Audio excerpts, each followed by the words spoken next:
So Pare has this dream, and he sees these 7 fat cows, and then the thin cows, and the 7 thin cows swallow the fat cows, and you don't even know that they swallow them. And the same thing happens with the kernels of wheat. And Paro summons all his advisors and Khartoumim, and he asks them, what could this dream possibly mean? And everyone's trying to answer him a different answer. Nobody knows. What's the answer? What happened to the kernels of wheat and the cows? Why did this happen?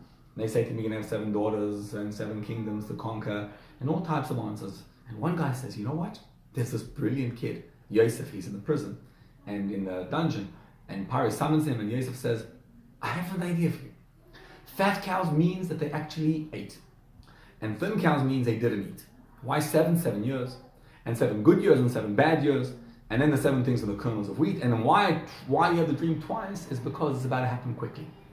And Pare says, wow, you're brilliant, you're spectacular. How did you think of such an incredible idea? That fat cows means that they ate, and thin cows means they didn't eat, and the 7 thin cows means the 7 bad years are going to be so bad, the 7 bad years coming up afterwards, that's going to completely eradicate any memory of any good years.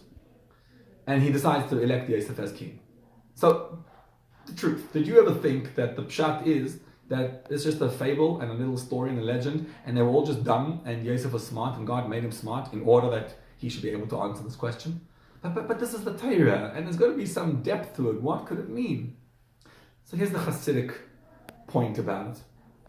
Point is that there's a reason why nobody could answer. You see, in Paro's dream, there was one detail that nobody had a clue why. And that detail was the 7 fat cows and the thin cows were standing together. They stood together. Ditto for the kernels of wheat, they stood together. And Yosef had an answer for that. Nobody else could answer. If it means chronologically, time, then it doesn't make sense. How could they be together? Yosef says, you know how they could be together? Because you could be fat and thin together.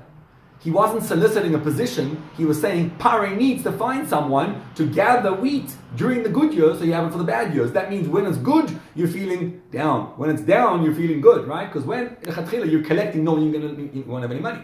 And later on, you have wheat because from before. So that's Yosef's chidush. He says that's how they're standing together.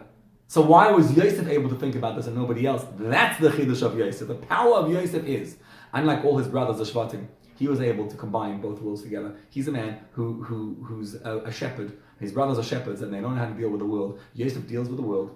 He is incredibly involved in everything, and he's a tzaddik.